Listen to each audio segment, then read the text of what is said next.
Hi అండి, అందరికీ నమస్కారం. ముందుగా అందరికీ వరలక్ష్మి వ్రతం శుభాకాంక్షలు అండి. అందరూ ఆ అమ్మవారి ఆశీస్సులతో అందరూ చాలా బాగుండాలని మనస్ఫూర్తిగా కోరుకుంటున్నానండి. అలానే ఈ వరలక్ష్మి వ్రతాన్ని నేను శ్రావణ మాసం 3వ శుక్రవారం రోజు జరుపుకున్నానండి. పౌర్ణమికి ముందు వచ్చే శుక్రవారం రోజు జరుపుకున్నాను. ఈ పూజ అనేది నేను మా అత్తయ్య వాళ్ళ ఇంట్లో చేసుకుంటానండి. ప్రతి సంవత్సరము నేను మా అత్తయ్య ఇద్దరం కలిసి చేసుకుంటాము. అలానే ఈ సంవత్సరం కూడా జరుపుకున్నామండి. నేను మా వారు ఇద్దరం కలిసి హైదరాబాద్ నుంచి మా అత్తయ్య వాళ్ళ ఇంటికి బుధవారం నైటే బయలుదేరి వెళ్ళిపోయామండి. ఇంకా గురువారం రోజు అంతా పనులన్నీ పూర్తి చేసుకున్న తర్వాత సాయంత్రం పూట అమ్మవారిని ఇలా రెడీ చేసుకొని పెట్టుకున్నానండి. అమ్మవారికి చీర కట్టుకోవడము అంత అలంకరణ చేసి పెట్టుకున్నామండి.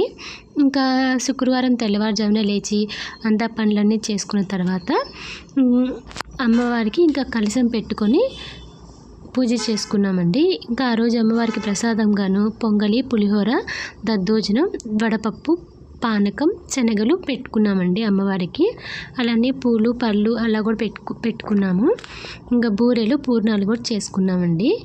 ఇంకా అమ్మవారికి పూజ చేసుకున్న అష్టోత్తర శతనామావళితో పూజ చేసుకున్నాము. అలానే అమ్మవారికి వెండి పూలు ఉంటాయి కదండి, వెండి పూలు కానీ లేదంటే బంగారంతో పూసిన పూలు కూడా ఉంటాయి కదండి, ఆ పూలతో కూడా అష్టోత్తరాలతో చదువుకుంటూ ఉన్నాము. అలా చక్కగా పూజ అయితే పూర్తిగా కంప్లీట్ చేసుకున్నామండి. ఇంకా అమ్మవారికి చూసారా వెనక వైపు పెట్టిన అరటివి చెరుకు గడలు ఇవన్నీ కూడా మా ఇంట్లో వేనండి అంతాను.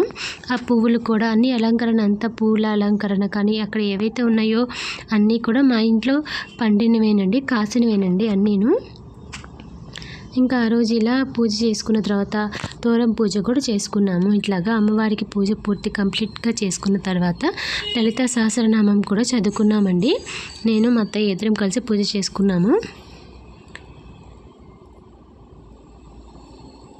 అమ్మవారి ముఖాన్ని నేను ప్రతి సంవత్సరము పసుపుతో తయారు చేసి పెట్టుకుంటానండి. ఇంకా ఈ సంవత్సరం ఏంటి, మామూలుగా అమ్మవారి రూపు ఉంటుంది కదండి, బయట దొరుకుతుంటుంది కదా, అది తెచ్చుకొని పెట్టుకున్నాను. చూడండి అమ్మవారికి ఎంత చక్కగా ఉన్నారు అమ్మవారు కదా. అమ్మవారికి కూడా నేను ఒక కంకణం కట్టానండి. మనకి తోర పూజ అయిపోయిన తర్వాత తోరం కట్టుకోవాలి కదా, అలానే నేను అమ్మవారికి కూడా ఒక తోరంని కట్టాను. ఇవి చేతులు ఇవన్నీ కాళ్ళు కూడా మేమే తయారు చేసుకున్నామండి. తర్వాత నేను మా అత్తయ్య ఇద్దరం కలిసి తోరం కట్టుకుంటున్నాము. ఈ తోరం అనేది మనకి శుక్రవారం కాకుండా శుక్రవారం ఒకరోజు నిద్ర అయిపోయిన తర్వాత శనివారం తెల్లవారుజామునే నిద్ర లెగవంకాలే అప్పుడు ఈ తోరం తీసేసేసి పచ్చని చెట్టు మీద వేయాలండి. లేదంటే కనుక పారే నీళ్ళల్లో అయినా వేసుకోవచ్చు ఈ తోరాన్ని. అలానే ఈ కలశం పెట్టాం కదా, ఈ కలశము అమ్మవారిని తయారు చేసి పెట్టుకున్నాం కదండి, ఇవన్నిటిని కూడా పూజ అయిపోయిన తర్వాత ఒకసారి ఇంకా లాస్ట్లో హారతి ఇచ్చేసిన తర్వాత కొంచెం కదపాలండి. కదిపిన తర్వాత శనివారం తీసేయచ్చండి. లేదంటే కనుక మనకి శుక్రవారం కదపడం ఇష్టం లేదనుకోండి, ఒక 3 రోజులు అమ్మవారికి పూజ చేసుకొని 3వ రోజు కదిలించచ్చండి, నిమజ్జనం చేయొచ్చు.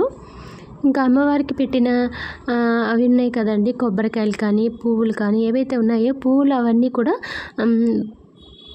నీటిలో కలపవచ్చు. కొబ్బరికాయలను ఏం చేస్తామంటే మనం ప్రసాదంగా తినవచ్చు అండి, అంటే కొబ్బరి చట్నీ చేసుకోవచ్చు. అలాగా కొబ్బరితో ఏదైతే రెసిపీస్ చేసుకుంటామో అలా చేసుకోవచ్చు, అంతేగాని కొబ్బరికాయలను అలా పడేయకూడదు. ఇంకా అమ్మవారికి ఏవైతే నైవేద్యాలను పెట్టామో అవన్నీ మనమే తినాలండి. లేదంటే కనుక వచ్చిన ముత్తైదులు ఎవరైనా ఉంటారు కదా, వాళ్ళకి కూడా ఇవ్వచ్చు, పంచి పెట్టచ్చండి. ఇంకా అమ్మవారికి చీర కూడా పెట్టుకున్నామండి. ఇంకా లాస్ట్లో ఇంకా కథ చదువుకున్న తర్వాత కొబ్బరికాయ కొట్టేసేసుకొని ఇంకా హారతి ఇచ్చేసామండి.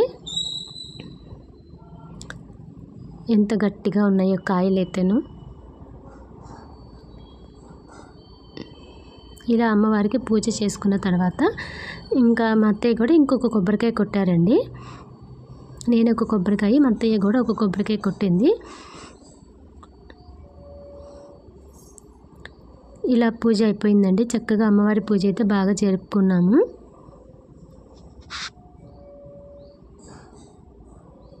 లాస్ట్లో హారతి ఇచ్చేసేసి అమ్మవారికి పూజ కంప్లీట్ చేసుకున్నామండి. మీకు కనుక ఈ పూజ చూశారు కదండి, ఈ పూజ ఎలా చేసుకున్నాను నేను అనేది సింపుల్గా చేసుకున్నామండి. చక్కగా సింపుల్గా చేసుకున్నాము, చాలా బాగా జరిగింది పూజ అయితేను.